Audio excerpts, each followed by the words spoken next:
आप बाबर आजम के बहुत ही शदीद खिलाफ हैं, बहुत ज्यादा ही कोई पर्सनल आपका है मामला। बात इससे आगे बढ़ गई है, मेरी तरफ देखें। आपको 6 आईसीसी के टूर्नामेंट्स मिले, इवेंट्स मिले, किस कप्तान को मिले हैं? सोशल मीडिया पे जो पीआर एजेंसीज हैं वो आपको ग्लोरीफाई करी जा रही है। आपका ग्रुप जो था टीम पे हैवी था, अपने एजेंट के साथ मिलके आपने एक टीम का हाल क्या किया है? ठीक है, आप बाबर के बहुत सारे तरीके से आप बता रहे हैं, लेकिन ये कौन सा तरीका है कि जिम्बाबर उसकी फैमिली का मजाक उड़ाना, उसका पर्सनल स्पेस खत्म कर देना, इस पे आप क्या बोलेंगे? अब आप मुतमईन है कप्तान से पाकिस्तानी क्रिकेट टीम मोहम्मद रिजवान, मैं बाबर, अब ओके हैं, आप खुश हैं, अब पाकिस्तान चैंपियंस ट्रॉफी भी जीतेगा, वर्ल्ड कप भी जीतेगा। उस वक्त मैच फीस क्या हुआ करती थी जब आप बिल्कुल स्टार्ट में आए? सेंट्रल कॉन्ट्रैक्ट के बी कैटेगरी के पैसे 2.5 लाख होते थे, तो अब वही पैसे जो है ना 40 लाख है। हमारी प्लेयर पेप्सी और बर्गर कमर्शियलों में ऐसा पकड़ लेते हैं, लेकिन मैच में बॉलें नहीं पकड़ी जाती। पकड़े सारी चीजें, लेकिन जो सब पकड़ लें, जो मिल रहा है वो पकड़े, लेकिन बर्गर की बात हो, हाँ जो भी दिल कर रहा है पकड़े। आपने यूं भी कर लिया ना, पीसीबी हार गया, इंडिया नहीं आ रहा पाकिस्तान। आप आगे भूल जाएं कि भारत कभी पाकिस्तान के अंदर अब आएगा। विराट कोहली की कामयाबी के पीछे अनुष्का का कितना हाथ है? वो खुद कहते हैं कि मेरी सक्सेस के पीछे रिसेंट पास में अनुष्का जो उनकी मिसेज हैं, उनकी जिंदगी में आई हैं, उनको 4 चांद लग गए हैं। आने वाले वक्त में इंडियन टीम का कौन कप्तान होगा? मुझे लगता है कि टेस्ट टीम के अंदर जो जायसवाल है, जसपाल भट्टी ओपनर आए हैं जायसवाल। अच्छा, वो तो कॉमेडी होते, सारी बात बिल्कुल। बाउंड्री पे जब फील्डिंग प्लेयर करता है तो लड़कियां बहुत डिस्ट्रैक्ट करती हैं। कैच ही छोड़ दिया, एक लड़की न्यूड आ गई स्टेडियम में भागती हुई और वो आके झप्पी डाली, तो ऐसे मोमेंट में क्या करना चाहिए? लड़की आ जाए बिना कपड़ों के तो ये तो मुझे नहीं पता, ऐसा मेरे साथ नहीं हुआ। डिस्ट्रैक्शन अफसोस है? नहीं, अफसोस की बात नहीं है। मीम्स कल्चर के आप बानी मैं प्रूव कर सकता हूँ। ये हमने ही 1-2 प्लेयर्स थे जो सबसे पहले ट्विटर वगैरह इस्तेमाल किया। आज से जो 100 साल बाद ऑडियंस आएगी वो ये क्लिप देखे तो आप उसे क्या मैसेज दें?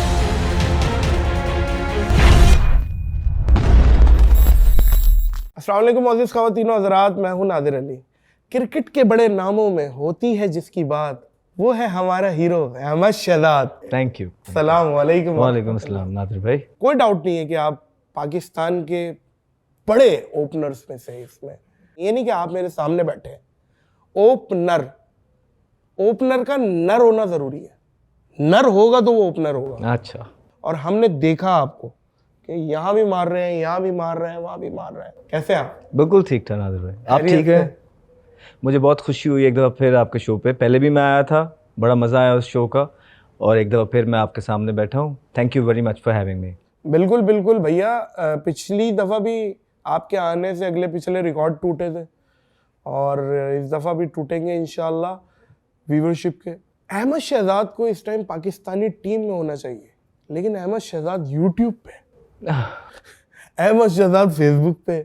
जब हम सोशल मीडिया की साइट खोले अहमद शहजाद के तबसरे या तबसरे है, तबसरे ऐसा लग रहा है अहमद शहजाद तपे हुए बहुत। मुझे टीम में नहीं लिया, मैं असलियत बताऊंगा सबकी, मैं खोल के रख दूंगा सबको। तो भाईजान ये क्या सीन है? यूट्यूब का ध्यान में कैसे आ गया? और आप माशाल्लाह एक ट्रेंड सेट कर रहे हैं पाकिस्तान में, और आप तकरीबन डेली अपडेट है, और आप करंट अफेयर्स पे बोल रहे हैं, क्रिकेट पे बोल रहे हैं, तो यूट्यूब पे कैसे आना हुआ ये बताएं। देखिए नादिर भाई, इस एज के अंदर सही कहा, जो क्रिकेटर इंसान है, ये मेरी पीक की एज है, और अगर इस एज में मैं क्रिकेट नहीं खेल रहा, या मैंने इस करंट रजीम जो क्रिकेट बोर्ड है इससे साइड पे रिटायरमेंट ले लिया इनके होते हुए, तो उसकी कुछ वजूहात हैं। उसकी वजूहात सबसे बड़ी ये थी कि मुझे लगता था कि मेरिट की बहुत ज़्यादा कमी है और अखीर होती जा रही है। सब हमेशा से जब से हम खेल रहे हैं कुछ ना कुछ चीज़ें रह ही जाती थी, लेकिन इस दफ़ा जो है ना पिछले 3-4 सालों से चीज़ें इतनी आगे बढ़ गई हुई थी, और एक जो ग्रुप था उसने पूरी तरीके से कंट्रोल कर लिया था क्रिकेट को, और जो मेरिट के डोमेस्टिक का जो पहिया था वो चलना बंद हो गया।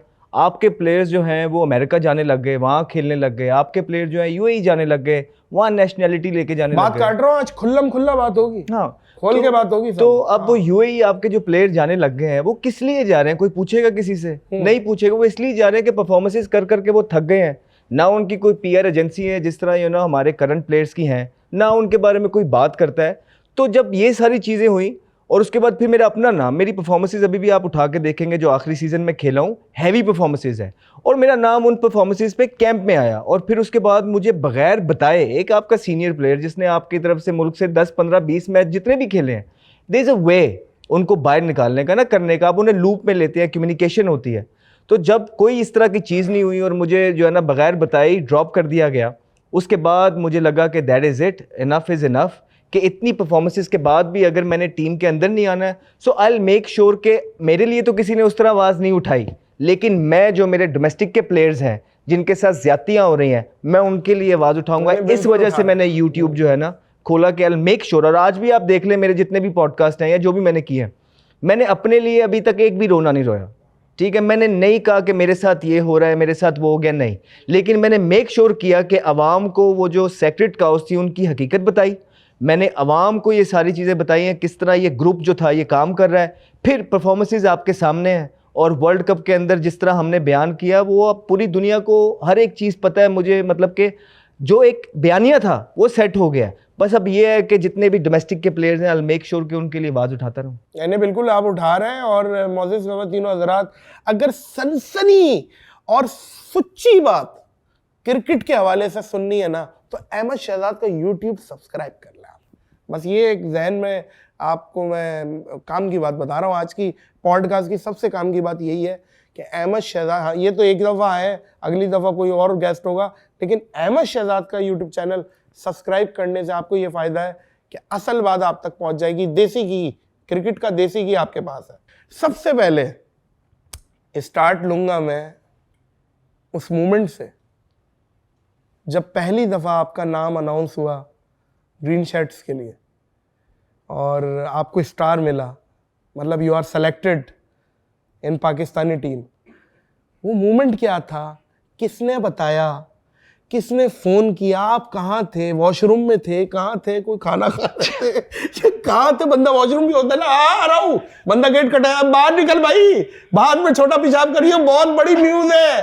तो एक ऐसा भी होता है ना, बंदा कहीं भी हो सकता है। मुझे तो बड़ी बड़ी न्यूज़ें वॉशरूम में मिली है। असल में मेरा जी वॉशरूम में कुछ करते हुए मिला है कि अच्छा वो पेमेंट आ गई है, ओके ओके।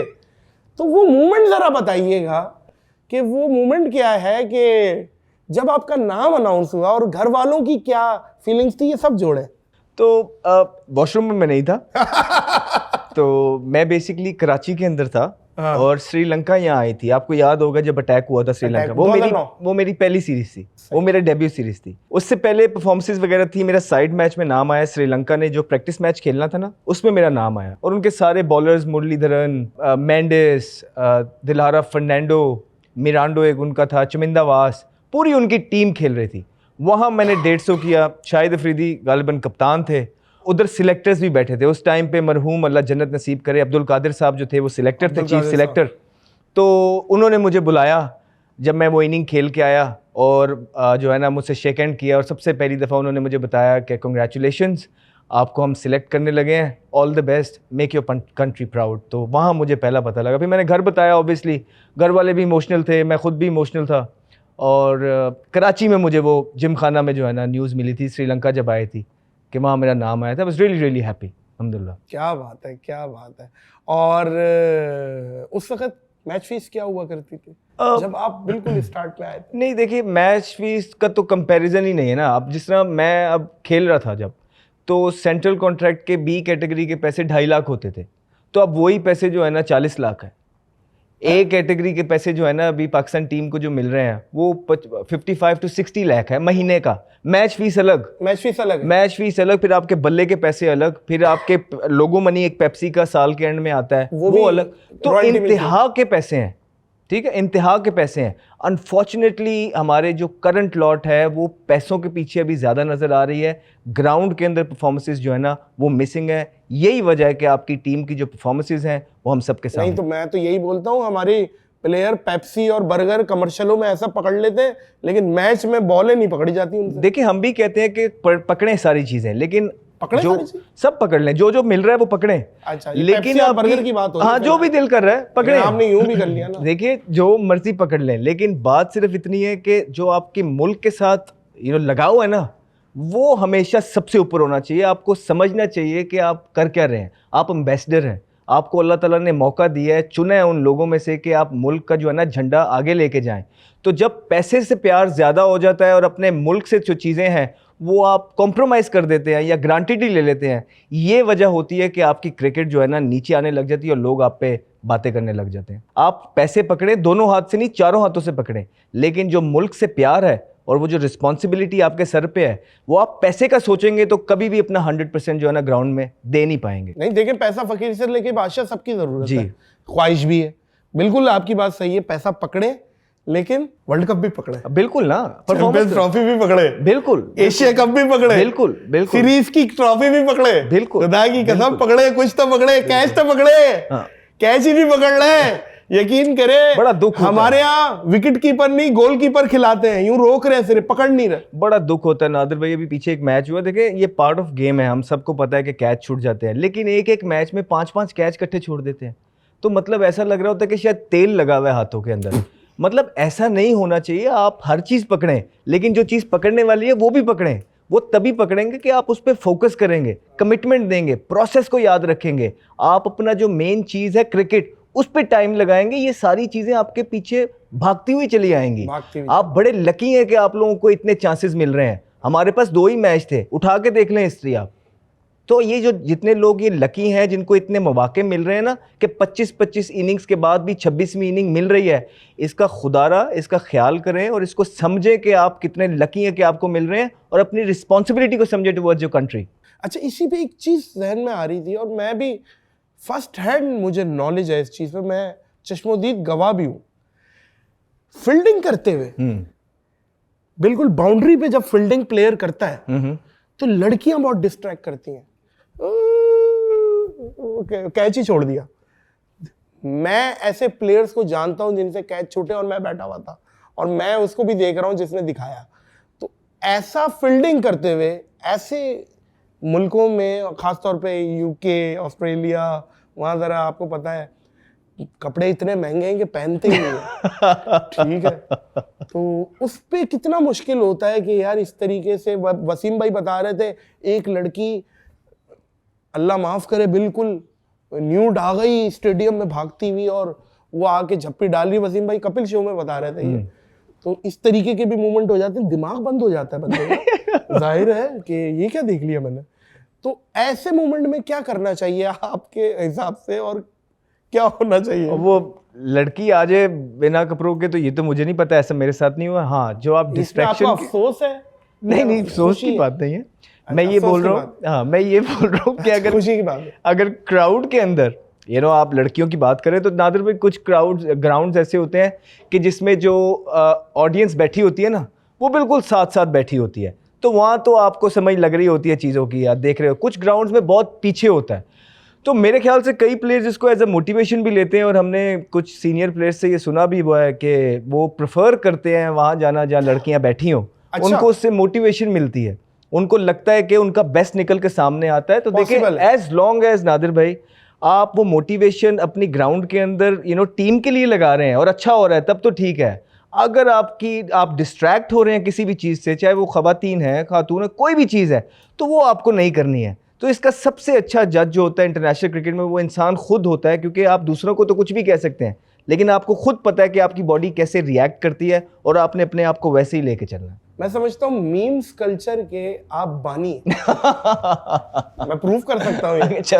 उस जमाने में आपकी मीम्स आया करती थी जब मीम्स का पता ही नहीं था लोगों को। मतलब मुझे याद आ रहा है कुमार संगकारा ने आपके साथ एक प्रैंक किया और कुमार आप रनिंग कर रहे हैं, दूसरा रन ले रहे हैं, कुमार संगकारा ने आपको ऐसा फील कराया कि मेरे पास बॉल आ गई और मैंने विकेट पे मारी, हालांकि उसके बाद नहीं आई और आपने मार दी डाइव। फिर उसके बाद कुमार संगकारा के पास बॉल आई और आपने यूं देखा किया क्या है? मैंने बोला क्या था ये तुम्हें सुनाई नहीं दिया होगा, लेकिन बिल्कुल उसने किया। आपने कोई अच्छी उनकी पुरानी फैमिलीज को याद किया होगा। तो ये सोशल मीडिया जब आया था ना, तो ये हमने ही 1-2 प्लेयर्स थे जो सबसे पहले ट्विटर वगैरह इस्तेमाल किया। और आपको पता है नादिर भाई, जब आप इस गेम में उतर आते हैं, हाँ, तब आप पे मीम्स भी बनती हैं, आप पब्लिक फिगर हो, आप ओपन हो गए ना उस प्लेटफॉर्म पे। बिल्कुल। तो ये चीज़ें स्टार्ट हुई। अब वो ये था कि उससे पहले 2 इनिंग्स में मैं फ्लॉप हुआ था, और जिस तरह मैंने आपको कहा कि हमारे पास 2 इनिंगें होती थी, डेव वॉटमर उस मैच से पहले मेरे पास आया था और डेव वॉटमर ने मुझे बोला था कि मैंने बड़ी मुश्किल से कप्तान को मनाया है, आप ये मैच नहीं खेल रहे थे, तो प्लीज़ ये अपॉर्चुनिटी जो है इसको ग्रैब कर लेना। तो इस वजह से जो ना इंटेंसिटी बहुत ज़्यादा हैवी थी, प्रेशर भी था लेकिन इंटेंसिटी हैवी थी, और उस पर मैंने एक्स्ट्रा कवर की तरफ जब शॉट मारा तो अच्छी चीज़ यही होती है कि आप बॉल की तरफ कहते हैं कि नहीं देखना आपने, आप भाग रहे हैं और आपने बस जब बल्ला वो लगा रहे हैं पॉपिंग क्रीज पे, वहाँ एक हल्की सी झलक देखनी है, उसके बाद दोबारा से आपने स्प्रिंट लगानी है। अब वहाँ पे उसने मुझे डॉज कर दिया, उसने मेरी मीम्स जो आप कह रहे हैं वो वहाँ पे बनवाई थी। मुझे ऐसा लगा, वो फील करा रहा था कि बॉल आ रहा है बिल्कुल, मैं रन आउट हो जाऊंगा, और वहाँ मैंने पूरी स्प्रिंट मारी हुई थी और उसने वो भी खैर एक अब मैं क्या बोलूँ, क्या नहीं, संगाकारा एक बला का नाम है, बला। तो खैर हंस रहा था उसके बाद, लेकिन मुझे काफ़ी रगड़े आई उस स्लाइड से।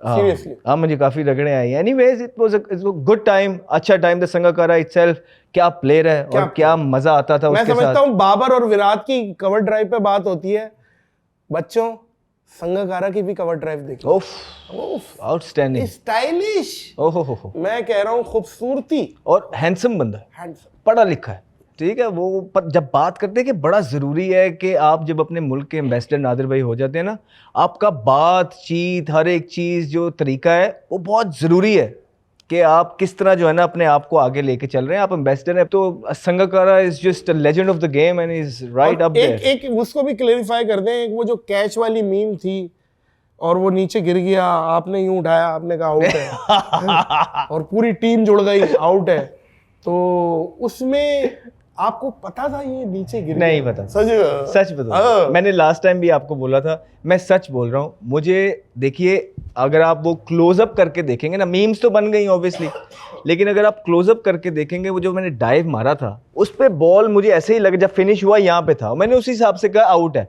मुझे पता था कि अगर नहीं भी होगा तो कैमराज हैं, लेकिन नॉर्मल ये होता है नादिर भाई कि जो पहला जेस्चर अगर आप ही कह दो कि नॉट आउट है ना, तो वो जो 19-20 होता है ना, वो बैट्समैन के हक में चला जाता है। तो मैं इसलिए कॉन्फिडेंट था, मैंने यही शो कराया कि मैंने पकड़ लिया है, क्योंकि मुझे खुद भी नहीं पता था कि कैच है कि नहीं, और मैं ये चाह रहा था कि जो सॉफ्ट सिग्नल अंपायर की तरफ से जाए वो ये ना जाए कि फील्डर तो खुद भी श्योर नहीं है, तो इसलिए मुझे वहाँ पे श्योर होना पड़ा। और कैमरास थे वहाँ पे, पता लग गया कि वो नीचे, मैंने खुद भी देखा तो पता लग गया कि वो नीचे। लेकिन मेरी उस रिदम में डाइव, अगर आप वो देखें, वो बहुत लंबी डाइव थी और मैं स्किड होता हुआ जा रहा था, वहाँ मेरी आंखें बंद थी, और जब मेरी आंखें खुली ज़मीन से ऊपर, बॉल मेरे इधर था, तो आई थॉट इधर ही होगा।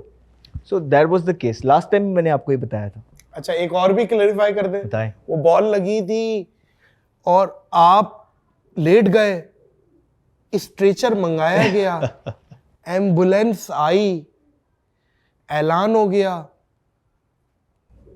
कब्र खुद गई, अल्लाह खैर, चीए पड़े जा रहे हैं, लेकिन 10 मिनट बाद अहमद शहजाद फिर आ जाते हैं। एक चीज मिस कर दी। हाँ। उधर एक प्लेयर की आवाज आई थी, कलमा शहादत की भी आ गई थी। ये तो वाकई जेन्युइनली हमने जब स्क्रीन से देखा, हम सत्ते में हमने कहा यार अल्लाह खैर करे, क्या हुआ है ये इतना सीरियस। तो आप फिर आ गए, तो वो क्या था भाई, ये तो अच्छा वो ये था। उसके बाद ये भी आया कि आपने कहा है कि मुझे टीम की मेरी जरूरत है, और ये जेन्युइन सीन है सारे। अच्छा, बताइए। तो उस टाइम पे वो जो उनका वेस्ट इंडियन प्लेयर था चैडविक, वो खेल रहा था और मैं रन आउट उसको करने गया, उसका जो घुटना है ना वो मेरी गर्दन पे लगा सीधा, और मुझे ऐसा लगा गर्दन उड़ गई। अच्छा, अब मैं उस पर ना स्टिल हो गया, बिल्कुल मेरी आंखें भी बंद थी, मैं स्टिल था क्योंकि मेरी गर्दन मूव हो नहीं रही थी। बाय द टाइम ये सारी चीज़ें हो रही थी, मुझे आवाज़ें आ रही थी लड़कों की हर एक चीज़ की, लेकिन मुझे पता था कि मुझे ज़्यादा लगी हुई है।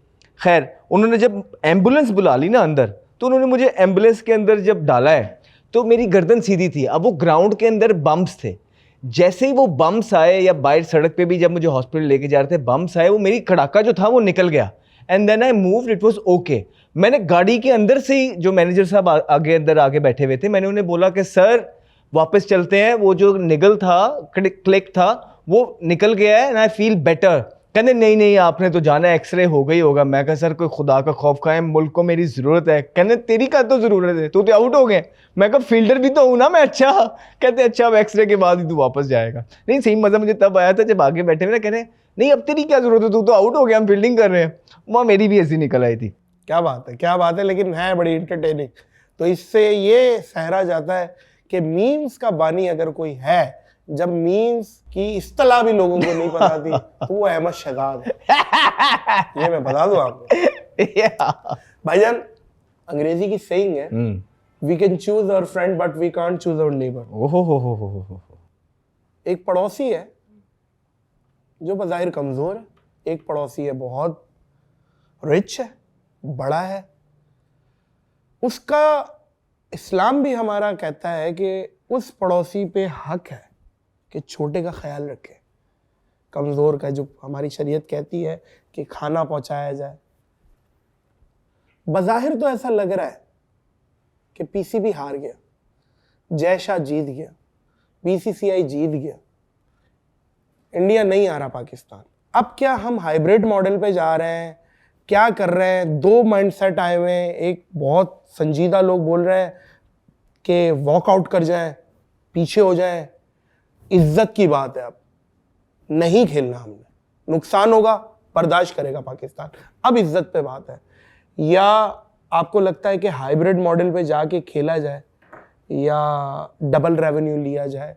जाहिर है ब्रॉडकास्टिंग राइट्स पाकिस्तान इंडिया पे ही बिकते हैं, इसमें कोई दो राय नहीं है। आपसे सुना या पता नहीं कोई और प्लेयर बोल रहा था, पूरा टूर्नामेंट का रेवेन्यू एक तरफ, इंडिया पाकिस्तान का रेवेन्यू एक तरफ। तो आप क्या बोलेंगे, पाकिस्तान इस टाइम क्या करे? हाइब्रिड मॉडल पे जाए या पीछे हट जाए? देखिए, जो chairman cricket board Mohsin Naqvi साहब हैं, कैटेगोरिकली उन्होंने बोला था कि हम कोई हाइब्रिड मॉडल नहीं देख रहे हैं।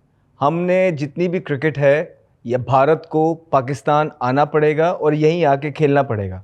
और उसको, इस बयानिए को हमने भी बैक किया, बिकॉज हमें लगता था कि पाकिस्तान के पास इस दफ़ा सबसे बड़ा मौका है। आईसीसी का टूर्नामेंट है, आईसीसी बैक ऑफ नहीं हो सकता। पाकिस्तान को ये 2021 में अलॉट हो गया था, सब क्रिकेट बोर्ड्स के साइन हो गए थे, तो ये पाकिस्तान के पास सबसे बड़ा मौका था आके अपनी टर्म्स एंड कंडीशंस पे भारत को पाकिस्तान बुलाना और मेक श्योर करना कि जो हमारी आवाम है, जो विराट कोहली की फ़ैन है, जो रोहित शर्मा की फ़ैन है, जो बुमराह की फ़ैन है, वो उनको अपने सामने स्टेडियम के अंदर देखे और उनसे एंटरटेन हो। और उनके प्लेयर से जब भी हमारी बात हुई है ऑफ द रिकॉर्ड भी, वो सब आना चाहते हैं और वो ये चीज़ करना चाहते हैं, वो भी पाकिस्तान के एटमॉस्फेयर को फील करना चाहते हैं। पता है क्या इज्जत मिलने वाली है। बल्कि शेब अख्तर ने तो ये कहा कि विराट कोहली रिटायर होगा, उसके पास एक चीज रह जाएगी, उसने पाकिस्तान में कभी सेंचुरी नहीं की। तो ये चीज है। अब ये इनके जो बड़े बड़े प्लेयर हैं, वो क्या रह गया? पैसा उनके पास है, शोहरत उनके पास है, हर चीज तो उन्होंने कर ली, वह एक चीज रह गई है,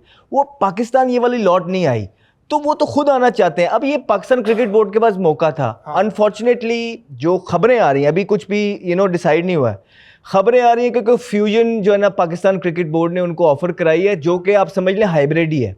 मतलब वो ये हो जाएगा कि ना पाकिस्तान भारत जाके खेलेगा, ना जो है ना भारत पाकिस्तान आगे खेलेगा। अब मेरा सवाल ये है, आप आगे की चीज़ें अब आगे पे डाल रहे हैं। आपने तो ये बोला था कि आप भारत की टीम को पाकिस्तान बुलाएंगे और अपने लोगों को एंटरटेन करवाएंगे और मेक श्योर करेंगे कि पाकिस्तान भारत आए।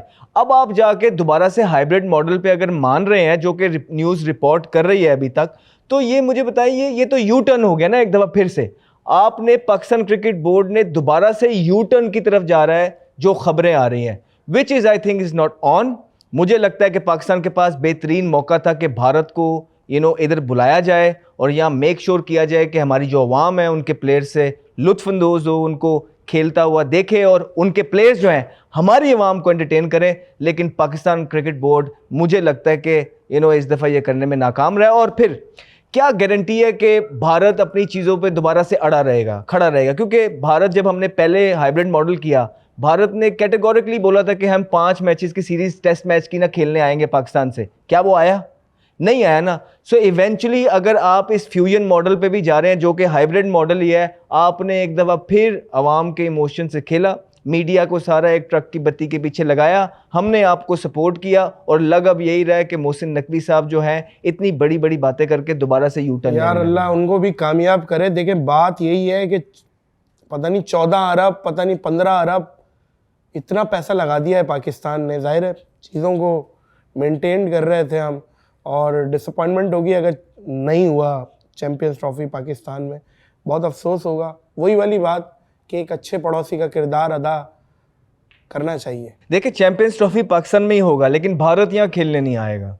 लेकिन सर फिर भारत नहीं आ रहा, मजा तो ही मुझे यही है। एक बात, मजा तो चले आप साइड में, सेमीफाइनल में तो इंडिया जाएगा और मेरे हिसाब से फाइनलिस्ट भी इंडिया है, तो सेमीफाइनल और फाइनल ही मुल्क से बाहर होगा। मुझे ये बताएं जी, ये फिर सारी क्या रह चीजें। गया चैंपियंस ट्रॉफी में? देखिए बड़ा न्यूजीलैंड chance है। ऑस्ट्रेलिया तो आ चुका है, बिल्कुल। तो वो चार्म नहीं चार्म होगा, नहीं, चार्म नहीं। वही चीज रह जाएगी। तो मैं समझता हूँ 75% चार्म मर जाएगा आईसीसी चैंपियंस ट्रॉफी का। देखिए ब्रॉडकास्टर कुछ भी करके पाकिस्तान भारत का मैच उसने कराना ही था, नहीं तो वो घुटनों पे आ जाते। ये मौका था आप लोगों के पास, जो दोबारा से जो है ना मुझे लगता है कि मिस हो गया। मिस हो गया है, और अगर हालांकि- इस दफा भारत नहीं आया तो आप आगे भूल जाएं कि भारत कभी पाकिस्तान के अंदर अब आएगा।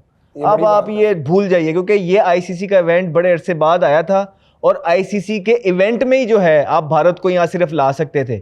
और भारत जो है एक दफा फिर अगर आपको कहीं और बाहर खेलने पे मजबूर करने में कामयाब हो गया तो फिर आप समझ जाएं कि भारत पाकिस्तान कभी भी नहीं आएगा। चुभने वाली बात है, लेकिन हकीकत लग रही जी, है, जी। एक तल्ख हकीकत है। खैर अल्लाह अक्ल सलीम दे, यही बोलेंगे। एक बात ये भी चल रही थी कि अमृतसर से गाड़ी पे बैठ के आए, 45 मिनट की ड्राइव लें, गद्दाफी स्टेडियम में आए, खेले मैच और यूं ही करके नहीं, हमने भी एक निकल जाए। पॉडकास्ट किया था ना, उसमें हमने ये कहा था कि बॉर्डर पे एक स्टेडियम बना दो, एक गेट रख दो भारत की तरफ, एक पाकिस्तान की तरफ, उनके प्लेयर वहां से आए, इन हमारे प्लेयर यहाँ से आए और खेलें। फिर उस पर भी मसला हो जाना था ना बीसीसीआई को या उनकी गवर्नमेंट को। उन्होंने कहना था कि जब आपकी साइड से प्लेयर हैं, ये हमारी साइड वाली फील्डिंग में आएंगे तो वीजा चाहिए होगा, वो उन्होंने देना नहीं। तो ये बड़ी अच्छी गई और ये हमने एक सजेशन दी थी उन्हें कि हालात तो ऐसे ही लग रहे हैं कि यही सब करना पड़ेगा। क्या बात है, क्या बात है भाईजान। अल्लाह करे, वही वाली बात है, एट द एंड दुआ करेंगे कि क्रिकेट के हक में हो, और क्रिकेट के हक में यही है, पाकिस्तान डिज़र्व करता है। इतने टाइम के बाद पाकिस्तान कोई इतना बड़ा इवेंट होस्ट कर रहा है और उस पर सपोर्ट चाहिए, और एक अच्छा पड़ोसी सपोर्ट करेगा। हमें भी एक हुस्न ज़न रखते हैं। खैर अल्लाह पाक और आसानी फरमाए और मामलात में कोई अच्छे रिजल्ट आए। क्या ख्याल है? देखिए आप पूरी अवाम की आप जो है ना केस लड़ रहे होते हैं, जब मोहसिन नकवी या क्रिकेट बोर्ड जब जाता है ना भारत के अंदर या आईसीसी की मीटिंग्स में, वो आप पूरा जो अवाम है ना, 24 करोड़ पाकिस्तानी अवाम है, उनका आप केस लड़ रहे हैं। तो ये तो अब फैसले के बाद पता लगेगा और हम खुला के ना तब बात करेंगे। हमें तो अभी भी लगता है, लेकिन मीडिया अब इस तरह का रिपोर्ट चारों तरफ का करने लग गया कि इन्होंने कहा कि फ्यूजन होगा। फ्यूजन भी हाइब्रिड है, जिसमें पाकिस्तान भी भारत नहीं जाएगा और भारत भी पाकिस्तान। ये कोई जीत नहीं है। जीत हमारी एक ही सूरत में थी कि हमारा आईसीसी टूर्नामेंट है और हमें जो है ना भारत को यहाँ बुलाना है और भारत यहाँ आके खेलेगा, ये जीत थी बस। और बाकी आप कुछ भी कर लेंगे तो इसको मैं कंसिडर नहीं करता जीत, ना ही आप 24 करोड़ अवाम को ये कंसिडर करवा पाएंगे या यकीन दिलवा पाएंगे कि आपने जो भी किया बराबरी की सतह पे किया, नहीं किया। अच्छा अहमद भाई, माज़रत के साथ कुछ ऐसा तासुर लगता है कि आप बाबर आजम के बहुत ही शदीद खिलाफ हैं जी, और बाबर आजम से बहुत ज़्यादा ही कोई पर्सनल आपका है मामला जी, आपको उनकी बुराइयां ही दिखती हैं जी, एक तासुर है जी। वो ज़रा तासुर तो बताएं कि ऐसा इसमें कितनी सदाकत है। मतलब आपको टीम में नहीं लिया तो बस बाबर आजम, अब उसकी सेंचुरी भी नॉट टू बैड है, बस अच्छी नहीं बोलूँगा मैं, नॉट टू बैड है, ऐसा तो नहीं है। क्यों है ऐसे? बाबर आजम से आप इस तरह नकचड़े क्यों हुए? मैं ठीक है, तो बाबर आजम ने तो मुझे टीम में डालना नहीं था। ठीक है, अब आप मेरी तरफ देखें। बाबर आजम ने तो मुझे टीम में डालना नहीं था। टीम में डालना सिलेक्टर्स का काम है, वो तो आप एक साइड पे रख दें। मुझे लगता है कि 4, साढ़े 4, 5 साल का जो बाबर आजम का टेन्योर था एज अ कैप्टन, वहाँ पे वो जस्टिफाई नहीं कर पाए एज अ कैप्टन इस नेशन के साथ, जिसमें जो परफॉर्मेंसेस वो देते आए हैं ज़्यादातर। जो हमने बात की उनकी, देखें क्रिकेट पे, हमने कहा कि आप ज़्यादातर क्रिकेट खेले हैं बी, सी, डी टीम्स के ख़िलाफ़ और आपके रिकॉर्ड जो है ना उसमें है। जैसे ही आईसीसी के टूर्नामेंट्स आते हैं हमने उनके रिकॉर्ड्स निकाल के रख दिए लोगों के सामने। ठीक है, नंबर 1। नंबर 2, रोना रोया जाता है जी कि मिडिल ऑर्डर नहीं है पाकिस्तान टीम के पास। तो मुझे ये बताएं कि जब सिलेक्शन कमेटी ने और चेयरमैन्स ने, जिनको आपके आगे दुनिया ही नज़र आना बंद हो गई थी, चेयरमैन के बयान है, तो जब उन्होंने ये बोला कि भाई हमें जो है बाबर आजम से आगे दुनिया नज़र नहीं आती, तो आपने मिडिल ऑर्डर नहीं बनाना था। टीम के लीडर आप हैं, कप्तान आप हैं, सारी चीज़ें आपके हाथ में हैं, तो आपने मिडिल ऑर्डर बनाना था। स्पिनर आपके पास नहीं, ऑलराउंडर आपके पास नहीं, टीम आपकी फारग, तो 7वें नंबर पे आप खड़े हुए हैं। ठीक है, T20 के अंदर, टेस्ट में 7वें नंबर पे आप खड़े हुए हैं। तो हमें फिर भी एक ही चीज़ देखने को मिल रही है कि ग्लोरीफाई हो रही है सोशल मीडिया पे, जो PR एजेंसीज हैं वो आपको ग्लोरीफाई करी जा रही है। तो मुल्क का नुकसान हो रहा है, मुल्क का नुकसान हो रहा है, मुल्क को हकाइक बताने हैं। और जब हमने बैठ के हकाइक बताए हैं, क्या दुनिया समझी नहीं? क्या वो जो सेक्रेट काउस बने हुए थे कि जिनके बारे में बात करना भी मुश्किल था, क्या वो ड्रॉप नहीं हुए? वो इसलिए हुए ना कि परफॉर्मेंस कोई नहीं है। आपको 6 ICC के टूर्नामेंट्स मिले, इवेंट्स मिले, किस कप्तान को मिले हैं? 4 वर्ल्ड कप आपको मिले, 2 एशिया कप आपको मिले, सारे आपका ग्रुप जो था टीम पे हैवी था, अपने एजेंट के साथ मिलके आपने एक टीम का हाल क्या किया है? तो हमने बाबर आजम को कुछ नहीं कहा, क्योंकि बाबर आजम लीडर हैं, क्योंकि उनकी अपनी परफॉर्मेंसेस कुछ नहीं है और टीम को उन्होंने बॉटम पे लाके खड़ा कर दिया। तो इस वजह से हमने सिर्फ उस कल्प्रिट की बात की है। आज भी अगर आप मेरी वीलॉग्स उठा के देखेंगे, हम उनकी ODI में जो परफॉर्मेंसेस है उसको अब भी बैक करते हैं। अभी वो ODI खेले हैं, उन्होंने कोई परफॉर्मेंस नहीं की, 37 स्कोर किया ऑस्ट्रेलिया के खिलाफ, लेकिन हमने उसको अप्रिशिएट किया। वो इसलिए यार क्योंकि ODI में उनके स्टैट अच्छे हैं। अब वो बेचारे को उसमें उसका भी कसूर कम था। देखिए PCB ने जब उसको कप्तान बनाया, वो सिर्फ एक परफॉर्मर था, आपने उस बेचारे को कप्तान बना दिया। उसमें वो एबिलिटी थी नहीं थी ये आपने देखा नहीं, लीडरशिप क्वालिटीज उस बेचारे में नहीं थी, उसकी गलती नहीं है, ये इनबिल्ट होती है, कईयों में होती हैं, कईयों में नहीं होती। लेकिन आपने उसको इतनी रिस्पॉन्सिबिलिटी दी, फिर टीम के अंदर ग्रुपिंग्स होने लग गई, फिर आप बार बार हारने लग गए, फिर उसको कप्तानी से आपने हटा दिया, उसके बाद आप दोबारा लेके आए, ये आप उसके साथ ज्यादती कर रहे थे और उस पे साथ आपने इतनी ज्यादती कर दी कि अब आप देखें 18 इनिंगों में टेस्ट के अंदर उस बेचारे का 1/50 नहीं है।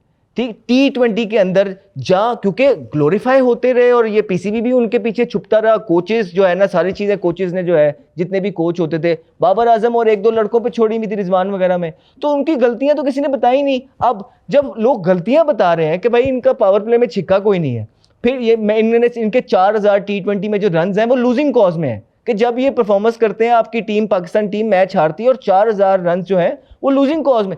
तो ये, और फिर जो लोग ये भी बोलते हैं कि जी जितनी भी इन्होंने परफॉर्मेंस की है, कोई B-C-D टीम, हम कहते हैं जिसके खिलाफ भी की है, लेकिन करंट नंबर आपने इवॉल्व होना है। वहां बाबर आजम ये गलती कर गए क्योंकि वो इतने प्रेशर्स में थे, वो T20 में अपने आप को इवॉल्व नहीं कर पाए। अब आप देखें बटलर को देखें, अब आप लिविंगस्टोन को देखें, आप डेविड वार्नर को देखें, आप डी कॉक को देखें, रोहित शर्मा को देखें, आप देखें कि ये खड़े खड़े छिक्के मारते हैं। तो क्या बाबर आजम ने अपनी गेम को मॉडर्न डे क्रिकेट के हिसाब से इवॉल्व किया? नहीं, वो इसलिए नहीं किया क्योंकि आपने उनको 4 इवेंट्स में कप्तानी दे दी जो मेरे ख्याल से वो उस काबिल नहीं थे एज अ कैप्टन, और ये उनमें बुराई नहीं थी, एबिलिटी की बात है आपके नजदीक। तो हमने नादिर भाई ये सारी चीजें जो है लॉजिकली बताई हैं, हमने ये नहीं किया कि किसी पे अपनी कोई खुन्नस निकाली है। हाँ, अगर खुन्नस ही निकालनी है तो उसकी ODI की क्यों तारीफ करें भाई? हम अभी भी कहते हैं कि उसके ODI के स्टैट अच्छे हैं, लेकिन आप देखें ना कि आपके पास एक प्लेयर आया, PCB ने उसको किस तरह यूटिलाइज किया कि आपने सारी चीजें उस पर फेंक दी, कोई उसको ग्रूम नहीं किया। T20 में वो पीछे रह गए, वनडे क्रिकेट में वो उनके रिकॉर्ड अच्छे हैं, टेस्ट इनिंग के अंदर जो अभी ड्रॉप हो गए ना टेस्ट से, वो हमने ड्रॉप करवाया। वो इसलिए ड्रॉप हुए क्योंकि उनकी परफॉर्मेंस नहीं है, 18 इनिंगों में उनका 50 ही कोई नहीं है। So bro that is the reason. और वो जो लोग ये समझते हैं, उन लोगों को जवाब दे मैं नहीं हूं, मैं उन लोगों को जवाब दे हूं जो मेरी बात समझते हैं और जो जिनको लगता है कि मैं लॉजिक से बात करूं।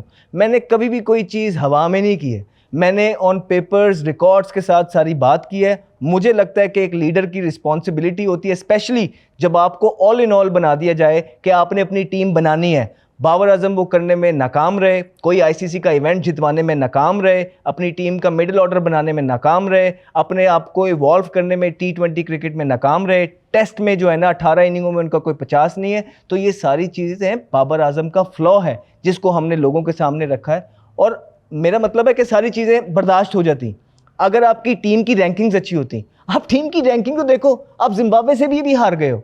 आपको D टीम जो है ना ऑस्ट्रेलिया के भी वाइट वॉश किया। D टीम ने आपको 3 T20 ऑन द ट्रॉट्स मारे ऑस्ट्रेलिया के अंदर, और उनमें एक प्लेयर खेल रहा था जैम्पा बस।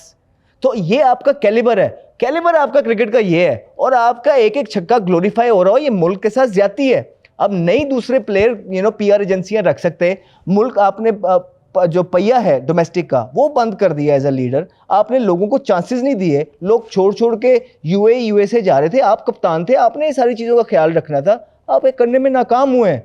और जिस वजह से मुझे लगता है कि एज अ प्लेयर अगर वो खेलते रहते तो वो अभी तक सारी चीज़ों को कोप कर रहे होते। लेकिन पीसीबी की गलती है कि उस बेचारे पे इतनी चीज़ें डाल दी, इतना कुछ उसके हवाले कर दिया जो जितनी उनकी कैपेसिटी नहीं थी हैंडल करने की, जिसकी वजह से उनकी अपनी गेम पीछे रह गई। ठीक है, आप बाबर के बहुत सारे तरीके से आप बता रहे हैं, आप उसे गाली तो नहीं दे रहे, आप पर्सनल भी नहीं हो रहा है, लेकिन ये कौन सा तरीका है कि जिम बाबर और उस पर हुटिंग करना और उसकी मीम्स बनाना, उसकी फैमिली का मजाक उड़ाना और उसका पर्सनल स्पेस खत्म कर देना, इस पे आप क्या बोलेंगे? बहुत गलत बात है। आई थिंक हमने जितना भी उस पर क्रिटिसिज्म किया है वो कंस्ट्रक्टेड क्रिटिसिज्म है जो स्टैट्स बेस है। जहाँ तक बात रही कि इस तरह के स्लोगन्स की, जिस तरह आप बात कर रहे हैं या फैमिली पे बात करने की, 2 दफ़ा सोचना चाहिए लोगों को ये करते हुए कि आपके मुल्क की तरफ से वो खेल रहे हैं, वो अच्छी परफॉर्मेंस दे रहे हैं, बुरी परफॉर्मेंस दे रहे हैं, आप ये देखें वो मुल्क की तरफ से खेल रहे हैं, कोई ज़बरदस्ती नहीं वो कह रहे कि मुझे टीम में रखें।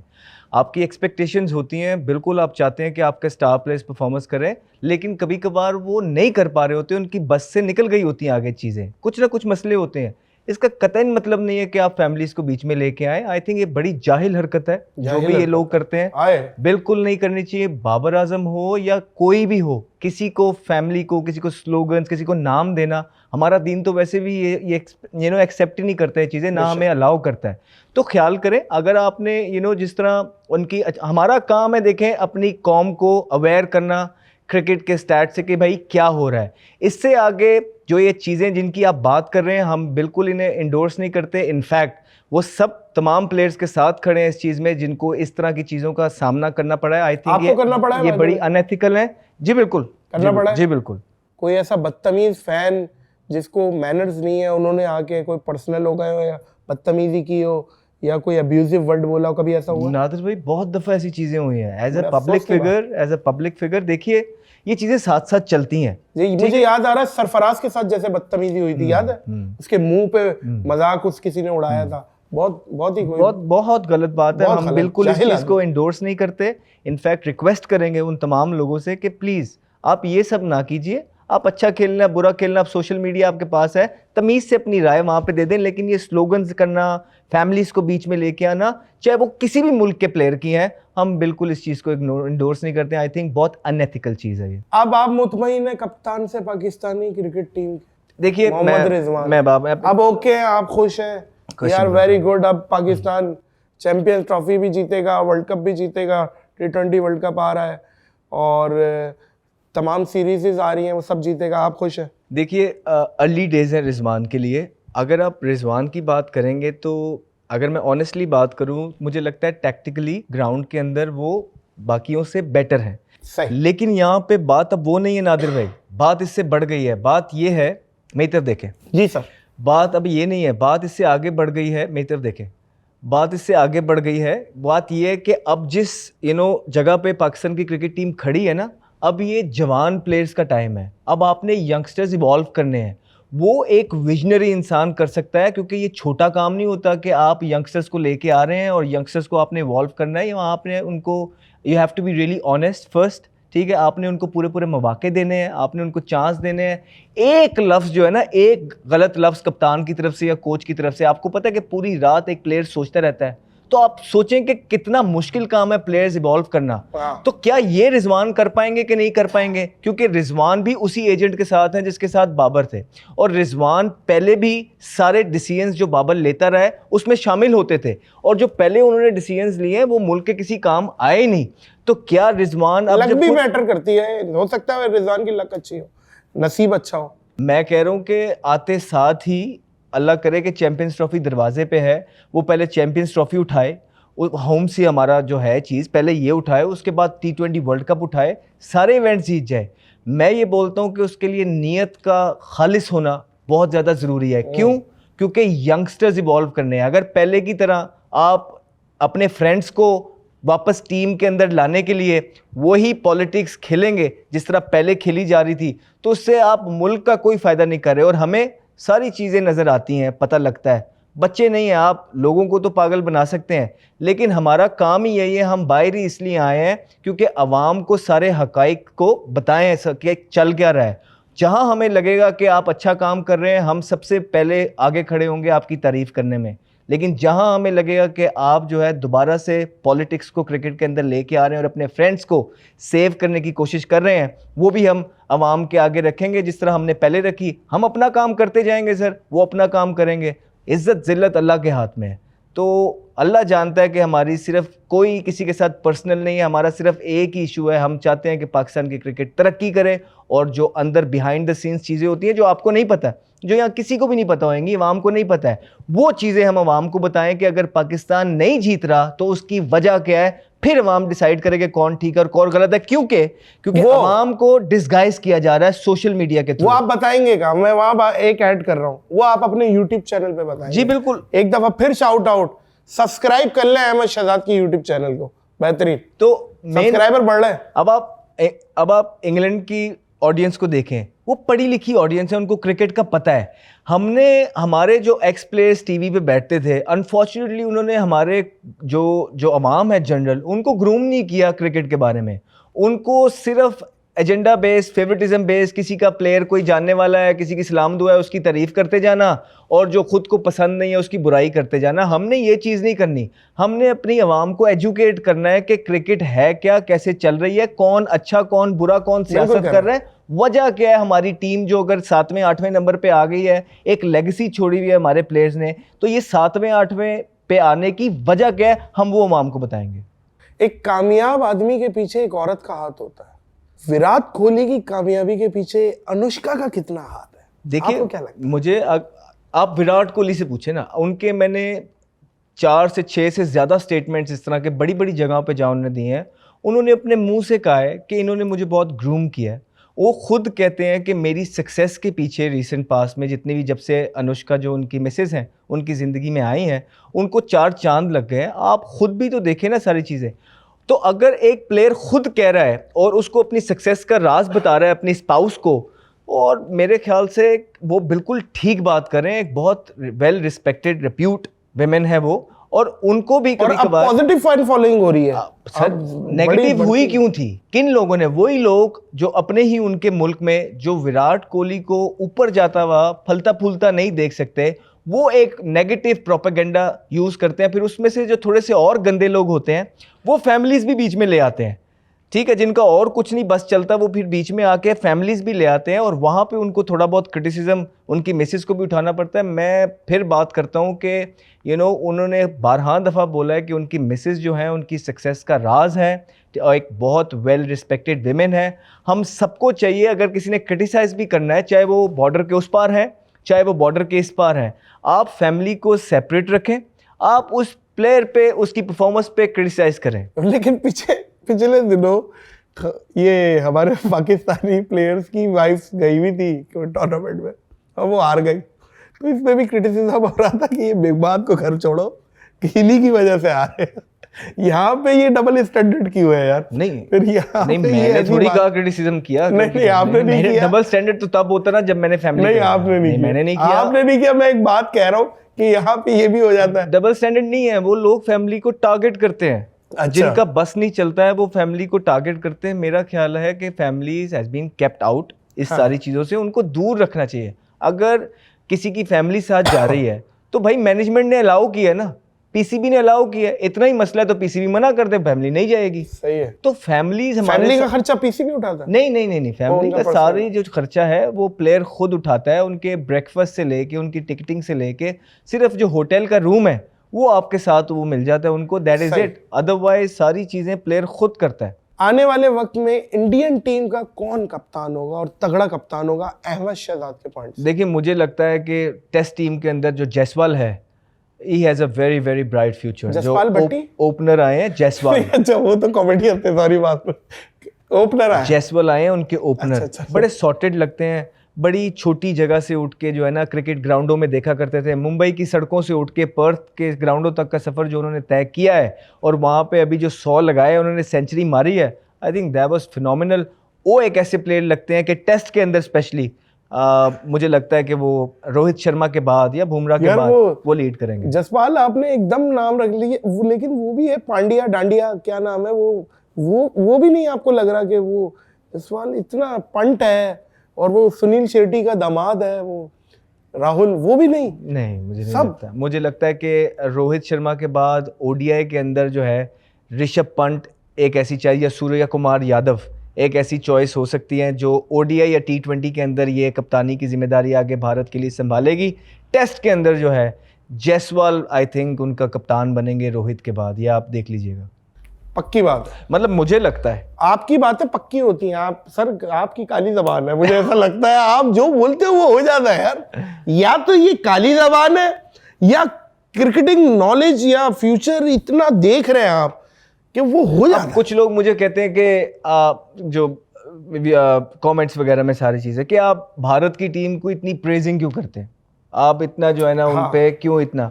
उनके लिए एक सिंपल सा, नादिर भी थोड़ा टाइम चाहूँगा, वो सिंपल सी चीज़ है। देखिए, एक मैं यहाँ क्रिकेटर्स पे बात करने बैठा हूँ, क्रिकेट पे बात करने बैठा हूँ। एक टीम नंबर 1 है, नंबर 1 क्या करूँ उन्हें, बुरा भला कहूँ? बिल्कुल ठीक है। क्या प्रेज ही करूंगा ना। क्रिकेट पे बात कर रहा हूँ, अब मैं एक नंबर 1 टीम को ये कहूँ यार वाह क्या माशाल्लाह बड़ी अच्छी बात है, बड़े ही गंदा खेले हो जीत गए हो, ऐसा नहीं हो सकता। वाह वाह, बड़े ही गंदा खेले और जीत गए हो, आए हाय। तो ये नहीं हो सकता है। एक नंबर 1 टीम है और एक न्यूजीलैंड से सिर्फ एक सीरीज हारी है, वो भी आप देख लें कि पूरी दुनिया ने उस टीम को क्रिटिसाइज किया है, हमने भी उनके क्रिकेट पे बात की। लेकिन मैं सिर्फ आपको बता रहा हूँ कि जो लोग ये कहते हैं ना कि हम सिर्फ पाकिस्तान की क्रिकेट के बारे में ही बात करते हैं और उनकी क्रिकेट के बारे में बात नहीं करते हैं, तो भाईजान हमने न्यूजीलैंड की सीरीज़ जब हारा था, जितनी बात नहीं भी करनी बनती थी ना, क्योंकि एक आधी सीरीज़ तो कोई हार ही जाता है, तो वो एक सीरीज़ हारे हैं पिछले 12 सालों में, तो लोगों ने उनको उड़ा के रख दिया। और फिर आप देखें रिप्लाई, पर्थ में जाके जहां ऑस्ट्रेलिया हारता ही नहीं है, अपना पहला मैच वहां जीत गए। और ऑस्ट्रेलिया ने, याद रखे, पहले 3 मैच जो भारत को दिए हैं ना, वो ऐसी जगहों पे दिए हैं जहां पे उनका रिकॉर्ड ही बड़ा अच्छा है ऑस्ट्रेलिया का।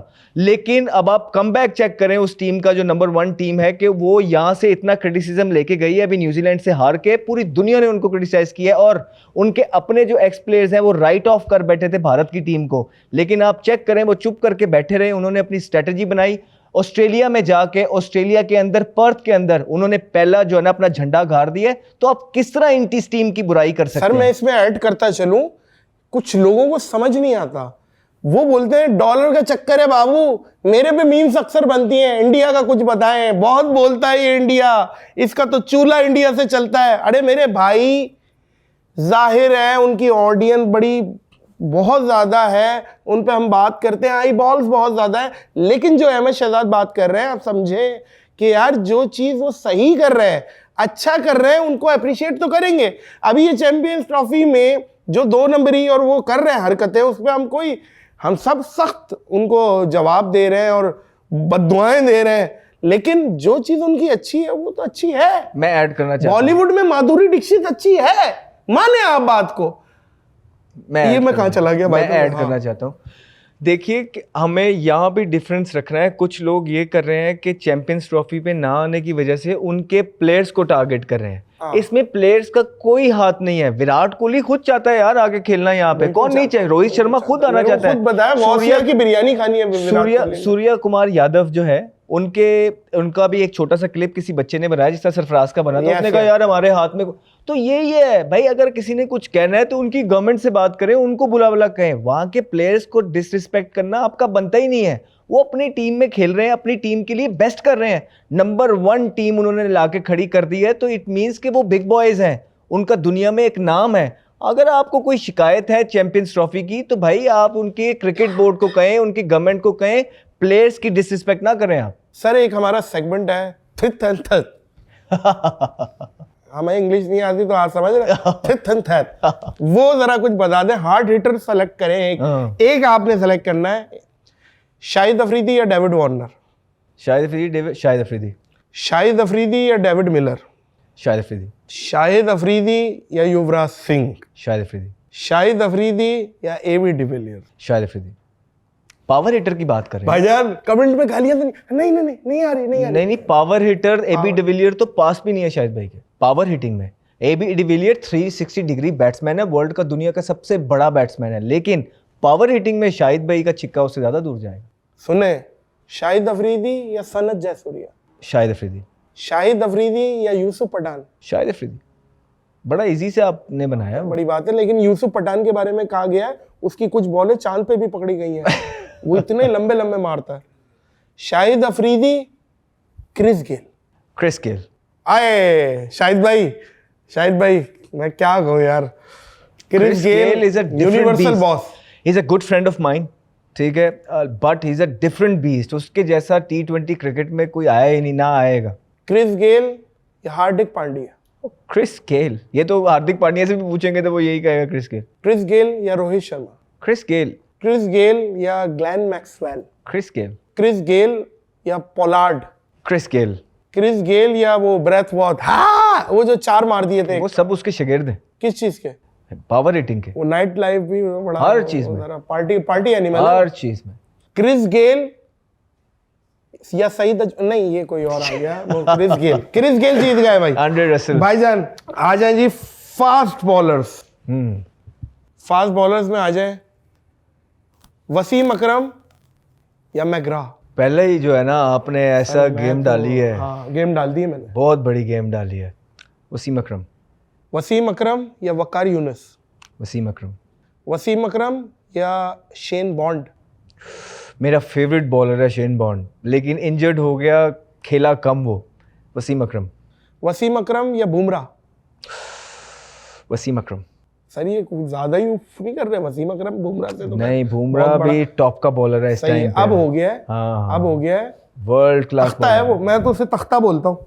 जो चाहे वो तख्ता है चाहे वो तख्ती है, अपने मुल्क को बड़े बड़े मैचेस जितवा। जो बात है, मजाक कर रहा हूँ, देखे भाई बुरा नहीं मानिएगा, प्लीज गालियां नहीं दीजिएगा, ऐसे मजाक कर रहा हूँ। वो बंदे की तारीफ होगी और बोलेगी कौन जाहिल बैठा हुआ था इसके आगे। मैं मजाक कर रहा हूँ प्लीज। अच्छा जी, वसीम अकरम या शॉन टेट? वसीम अकरम। वसीम अकरम या स्टार्क?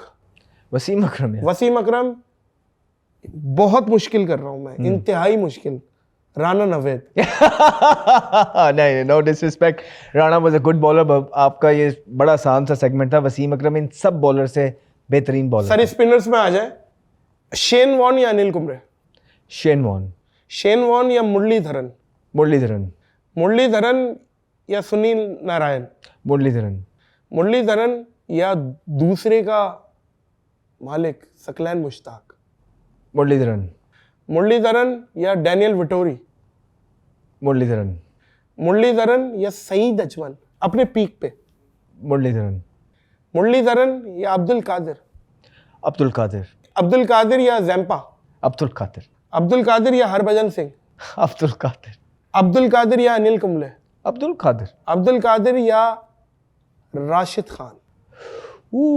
राशिद खान T20 के अंदर तो कोई जोड़ नहीं है, लेकिन आई वुड स्टिल गो, जो वेपन्स अब्दुल कादिर के पास मौजूद थे और जिस कंट्रोल के साथ उस टाइम पे उन्होंने तीनों जब फॉर्मेट थे, 2 फॉर्मेट में परफॉर्मेंसेस दी हैं और जिन जिन प्लेयर्स के अगेंस्ट दिए हैं, I think Abdul Qadir. But I am taking nothing away from Rashid Khan. I think Rashid Khan आजकल की क्रिकेट के हिसाब से जहाँ T10 अब्दुल कादिर मतलब के फिनोमिनल बॉलर, तो लड़का दोनों ही जीत गए। अब्दुल कादिर भी जीत लड़का गया। इंतहाई गुड लड़का, ट्रेनिंग, फोकस, हर एक चीज अगर आप देखेंगे राशिद खान, मैं कहता हूँ कि अखीर डाउन टू अर्थ इंसान है। और अफगानिस्तान की क्रिकेट को जो ऊपर जाते हुए आपको नजर आ रही है ना, राशिद और नबी, इन दोनों का बहुत ज्यादा अमल दखल है। जज़ई भी मेरा ख्याल है, मेरे को बहुत नहीं, आप ये जो ऊपर जा रही है ना, ऊपर जो अपना एक्सपीरियंस दुनिया की लीगों से आके अपने छोटे यंगस्टर्स में भर रहे हैं, वो राशिद और नबी का बहुत बड़ा हाथ है अफगानिस्तान की क्रिकेट में प्रोग्रेस के लिए। एक वो प्लेयर भी है ना, वो जो अफरीदी साहब से भी लड़ गया था, कोहली से भी लड़ गया था, वो इनका अफगानिस्तान का, वो मुझे मिला था, वो नाम उसका जहन से नहीं आ रहा। खैर वो भी बड़ा फड्डे में मशहूर हो रहा है। खैर विकेट कीपर्स में आ जाए, राशिद लतीफ़ या ब्रेंडन मैकलम? राशिद लतीफ़। राशिद लतीफ़ या मुशफिकुर रहीम बांग्लादेश का? राशिद लतीफ़ या मोहम्मद रिजवान? राशिद लतीफ़। राशिद लतीफ़ या सलीम यूसुफ? राशिद लतीफ़।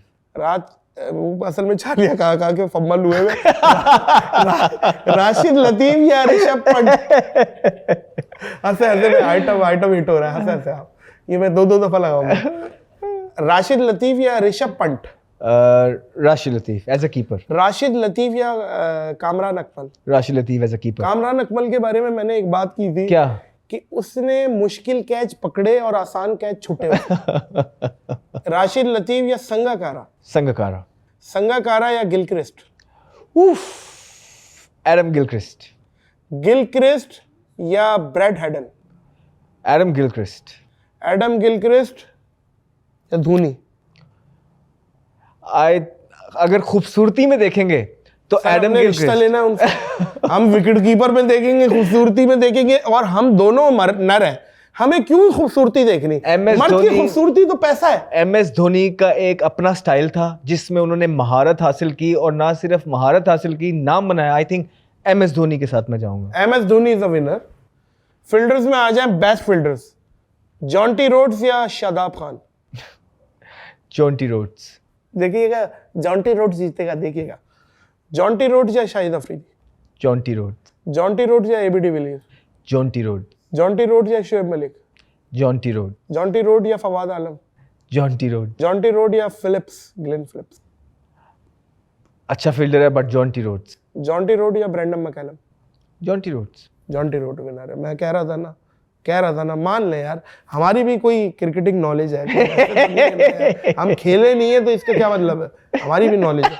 अच्छा, एक तफरी बुरे फील्डरों में बता दे, सबसे बुरा कौन था उसमें से सेलेक्ट सबसे बुरा बताना है। वर्स्ट सईद अजमल या मोहम्मद यूसुफ? अरे कितने बुरे निकाल के लाए हुए फील्डर, दोनों मेरे भाई हैं लेकिन बुरे बहुत थे भाई फील्डर। मैंने तो मुंह पे बोला हुआ दोनों को, भाई बहुत पुअर फील्डर थे भाई। सईद अजमल या मोहम्मद यूसुफ? मोहम्मद यूसुफ।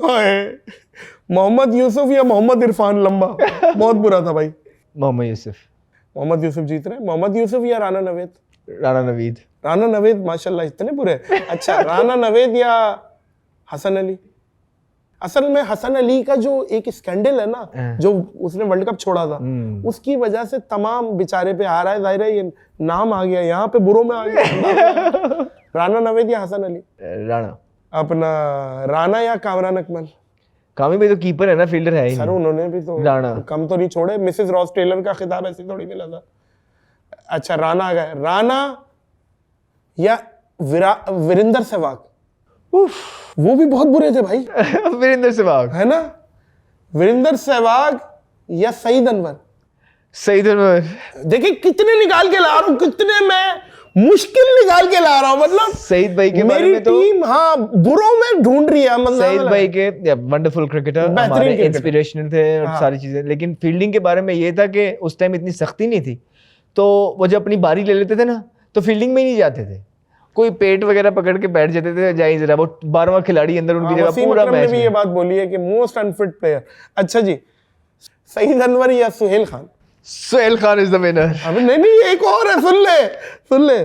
सुहेल खान या इंजमाम? बताइए, खुदा की कसम, उन्हें भागने के लिए हवाई फायरिंग करनी पड़ती है।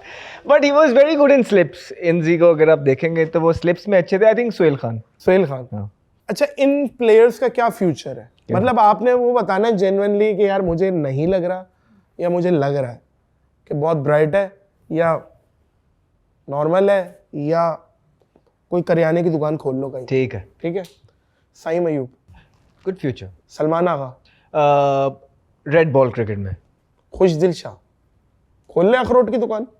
आई थिंक ही स्टिल ट्राइंग। बड़ा मुश्किल है जो क्वेश्चन आप मुझे पूछ रहे हैं ना। लेकिन आपका पॉइंट ही कैन, क्योंकि पाकिस्तान में उस नंबर के प्लेयर अभी भी मौजूद नहीं है, तो अगर उसका एक भी सीजन अच्छा जाता है, वो मेहनत करता है, he can still make a comeback. तो नीचे डोमेस्टिक में इसको परफॉर्मेंस यूं बोलेंगे एवरेज नहीं, बस डोमेस्टिक में परफॉर्मेंस करे और फिर ही चांस। अब्दुल्ला शफीक क्या फ्यूचर है? अभी तक तो खेल रहे हैं वो। इमामुल हक का क्या फ्यूचर नजर आ रहा है? इमामुल हक ने पीछे रिसेंटली भी डोमेस्टिक के अंदर परफॉर्मेंस फ्यूचर की क्या आ है। रहा है? रिसेंट छोड़े। फिर गुड। इफ्तिखार अहमद? इफ्तिखार भी वही है कि अब जो उसकी एज में वो जिधर है, तो यही उनके जाते हैं चाचा बोलते यही उनके फाइनल 1-2 साल हैं, उनको खुद भी पता है। तो अगर वो खेलेंगे तो मतलब इसी क्रिकेट साल। में या किस में? नहीं क्रिकेट में। अल्लाह उनको जिंदगी दे। आपने एकदम यूं कहा यही बस 1-2 साल है, उसके बाद डॉक्टरों ने तो तुम जवाब बड़े दे दिया। तेज हो। वो नहीं, मैं ये बात कर रहा हूँ कि क्रिकेट में उनके फाइनल 1-2 साल है, जो भी होना है इन्हीं 2 सालों में होना है। हारिस रऊफ? Good future. मोहम्मद हारिस? नहीं। Fakhar Zaman? Fakhar Zaman has a good future. Fakhar Zaman पे देखें ना, अभी टीम भी अनाउंस हुई है, उस पर बात करेंगे आप? हाँ, पाकिस्तान टीम अनाउंस हुई है। पाकिस्तान टीम है ना कब, कहाँ के लिए? आज दौराए साउथ अफ्रीका के लिए। क्या हुआ है उसमें? उसमें ये हो गया कि देखिए फखर जमान है ना, उसने एक ट्वीट की, ठीक है, उस ट्वीट की वजह से या फिटनेस की वजह से उसको बाहर निकाल दिया गया टीम से, और पूरे पाकिस्तान ने उस चीज़ पे शोर मचाया। हमने भी पीसीबी को कहा कि बिल्कुल ठीक किया है, आपके अगेंस्ट जो ट्वीट कर रहा है being a central contracted player, आप उसको यूं नहीं छोड़ सकते। लेकिन अब आई थिंक कि बहुत ज़्यादा हो गया है। अब उसने कोई इतना भी गुनाह नहीं कर दिया था कि आपने साउथ अफ्रीका की टीम भी अनाउंस की है, पर्सनल ना हो, इतना बड़ा प्लेयर कौन है। कौन जो है ना आपने डाल दिया। आपने फिर वही चीज़ की है, साहिबजादा फरहान को आपने बाहर निकाल दिया, वो इतनी परफॉर्मेंसेस करके आया है। एक तरफ साइम अयूब को 25 इनिंगें दी हैं सिलेक्टर्स ने, और साहिबजादा फरहान को ऑस्ट्रेलिया के अंदर सिर्फ 3 इनिंगें, और उसकी रिप्लेसमेंट आप दोबारा से साइम अयूब को ले आए हैं T20 के अंदर, और उमैर बिन यूसुफ को T20 के अंदर। मतलब अगर आपने उमैर बिन यूसुफ को खिलाना है तो पहले छोटे बड़े फॉर्मेट से स्टार्ट करें, या टेस्ट से स्टार्ट करें, या ओडीआई से स्टार्ट करें। आपने उसको बाहर निकाल दिया और उसकी जगह जो है ना साहिबजादा फरहान की जगह उमैर को ले आए हैं आप मतलब बटलर के साथ आप उसको देख रहे हैं। दुनिया कहाँ जा रही है, और हम दोबारा से वापस पीछे को जा रहे हैं। फिर जब मैं ये कहता हूँ कि कुछ प्लेयर ये चाहते ही नहीं है कि इस तरह के अच्छे प्लेयर्स आएँ और उन्हें मौका मिले ताकि उनकी अपनी जगह स्टेबल रहे, तो फिर ये गलत नहीं है ना। बिकॉज आप जिससे मर्जी पूछ लेंगे, आपको साहिबजादा फरहान की फिटनेस में, उसकी सिक्स सिटिंग एबिलिटी में, या जो उसकी परफॉर्मेंसेज हैं, और उमैर बिन यूसुफ की परफॉर्मेंसेज में ज़मीन और आसमान का फ़र्क नज़र आएगा। लेकिन साहिबजादा फरहान को वो मौके नहीं दिए जाते जो दूसरों को दिए जाते हैं। वो इसलिए क्योंकि टीम में शायद कुछ लोग को डर है कि ये परफॉर्मेंस कर जाएगा और हम बाहर हो जाएंगे। यही वो वजह है जो पाकिस्तान के साथ गलत होता रहा है। यही चीज़ें हमने बताई हैं और यही चीज़ें हम आगे भी बताएंगे। जहाँ तक रही फ़खर ज़मान की बात, आई थिंक फ़खर ज़मान को अब इनफ हो गया था, आपको यूटिलाइज़ करना चाहिए था साउथ अफ्रीका के अंदर।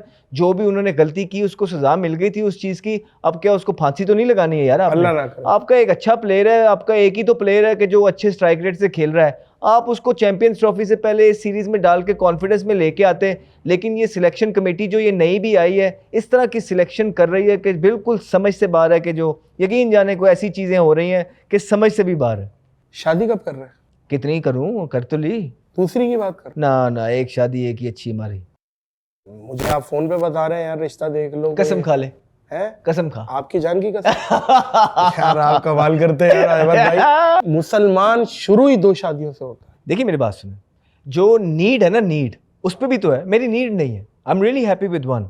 मेरे पास अल्हम्दुलिल्लाह अल्लाह ने सब कुछ दिया है। हाँ। एक अच्छी बीवी है, मेरे साथ सपोर्टिव है, मेरे पास बच्चे हैं, मुझे किसी चीज़ की कमी नहीं है। कोई नीड होगी तो इंसान इस तरह की चीज़ें जाता है। आपको ये भी बताता रहूं कि दूसरी शादी की जो आप बात कर रहे हैं बिल्कुल ठीक है, 4 भी कर सकते हैं, लेकिन आपको पता है ना हिसाब किताब भी उसी के हिसाब से होगा। आप बिल्कुल इतना सा भी नीचे रह गए ना एक दूसरे उनमें जो है ना बराबरी करने में, तो ऐसे ऐसे जात के सवाल। बराबरी और इक्वालिटी ना, बराबरी ना इक्वालिटी। मिसाल के तौर पे एक अंदरून शहर से आपने एक लड़की लाए और एक डीएचए से लड़की लाए, दोनों को एक ही डायमंड का सेट थोड़ी देंगे। आपने इस चीज में भी बैलेंस करना है।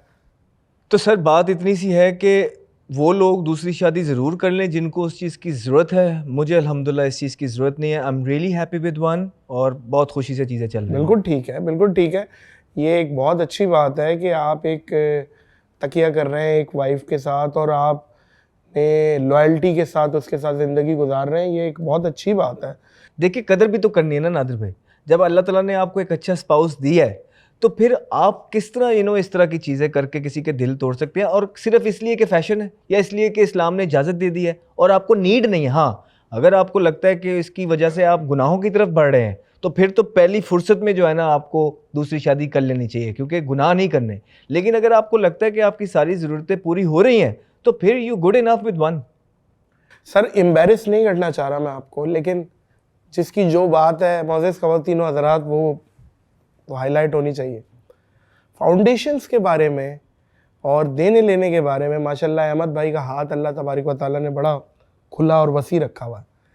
मैं आदमी और इंसान का फ़र्क ऐसे बताता हूँ कि आदमी कमाता है, आटा लाता है, पेड़े बनाता है, रोटी बनाता है, ख़ुद खा जाता है। इंसान भी यही प्रोसेस करता है, आटा लाता है, पेड़े बनाता है, रोटी बनाता है, लुक़मा उठाता है, किसी और के मुंह में डालता है। ये फ़र्क है। तो माशाल्लाह आप खिदमत भी बहुत कर रहे हैं, आपकी फाउंडेशन बड़ी पेश है आगे आगे।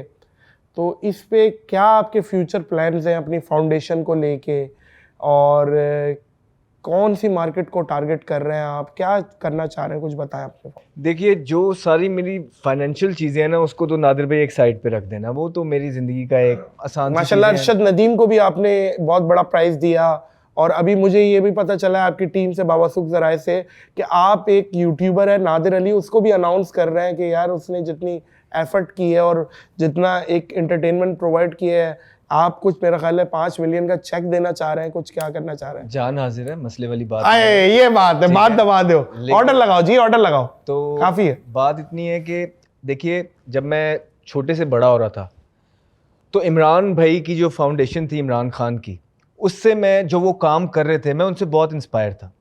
वजह ये थी कि वो एक वाहिद एथलीट थे जिसने ये काम किया। बड़े बड़े लोगों ने फाउंडेशंस वगैरह अपनी चलाई, वेस्ट की अगर आप बात करेंगे तो बड़े बड़े इदारे थे, लेकिन एथलीट्स ये काम नहीं करते थे। तो इमरान भाई ये आइडिया लेके आए और जब उन्होंने ये काम करना स्टार्ट किए, शौकत खानम जब बना, ये नमल बना, और जिस तरह लोगों ने उनकी मुझे अच्छा लगता था, ये हम छोटे से बड़े हो रहे थे उनको देखते आपकी देखते। इंस्पिरेशन इमरान भाई है इसमें? फाउंडेशन के मामले फाउंडेशन में के एतबार से। बिल्कुल इमरान खान, क्योंकि पहले एथलीट थे, किसी ने पाकिस्तान के अंदर भी, इवन बाहर भी ये कल्चर नहीं था, उन्होंने ये स्टार्ट किया। और जिस तरह फिर जब से ये पता लग गया कि जो मज़ा दूसरों की मदद करने में है वो अपने आप के लिए सोचने में नहीं है। आप दूसरों के बारे में सोचते हैं तो अल्लाह आपके बारे में, ये आप अल्लाह के साथ बिजनेस कर रहे होते हैं। सुभान अल्लाह। तो जब ये चीज़ों का इल्म हो गया, फिर जब आखिरत पे यकीन बढ़ने लग गया, जब थोड़ी सी होश आई और ये पता लग गया कि एक ही चीज़ बरहक है, वो है मौत, वाह, तो फिर ये सोच ध्यान दिल में आते थे कि यार कि मैं क्या उसकी तैयारी में हूँ, क्योंकि हम तो बहुत गुनहगार हैं। मैं तो आपके शो में आज बैठ के बोलता हूँ कि मुझे लगता है कि इस पूरी दुनिया का सबसे बड़ा गुनहगार मैं हूँ। मैं यही सोच के चलता हूँ, तो मुझे तो बड़ी एफर्ट करनी पड़ेगी आखिरत में कामयाब होने के लिए। सही। तो वो मुझे लगता है कि मेरी फाउंडेशन जो है, मेरा मेन गोल जो मेरी ज़िंदगी का है, वो मेरी फाउंडेशन है, जिसके लिए मैं अपनी पूरी जवानी अब से लेके आगे तक, पता नहीं अल्लाह जानता है मैं क्रिकेट खेलता हूँ कि और नहीं खेलता, और क्या करता हूँ क्या नहीं मैं करता। और आप खेलते हैं अभी, लेकिन फिक्र ना करो। मैं अपनी फाउंडेशन के लिए दिलो जान से काम करूंगा, और मेरी ज़िंदगी का जो सबसे बड़ा मकसद होगा, जो भी अल्लाह ने मुझे दिया है, मैं पूरी टिल लगा दूंगा कि मैं अपनी फाउंडेशन को है जो ना पूरे एशिया के अंदर one of the top foundation बनाऊंगा। ये मेरी ज़िंदगी का एम है। नहीं, बिल्कुल, जैसे बीइंग ह्यूमन है, और ये बड़े बड़े सलमान खान और ये लोगों की एनजीओ है, बिल्कुल आपकी भी एनजीओ की आवाज़ उठनी चाहिए। जाते जाते मैं बहुत कम लोगों से एक सवाल करता हूँ जिनसे मेरी बड़ी एक अपनाइयत जुड़ जाती है। वीडियो का दौर है, आज से 100 साल बाद या 50 साल बाद शायद मैं भी ना हूँ, यकीनन नहीं हो, उम्रें जिस तरह की हैं आप भी नहीं होंगे। एक जाते जाते आज से जो 100 साल बाद ऑडियंस आएगी, वो ये क्लिप देखे तो आप उसे क्या मैसेज देंगे? 100 साल के बाद वाली ऑडियंस का? हाँ, हम दोनों मर चुके हैं अहमद भाई, इस टाइम हम दोनों मर चुके हैं, और ये मैसेज चल रहा है, और ये उस वक्त की सोशल मीडिया पे शेयर हो रहा है।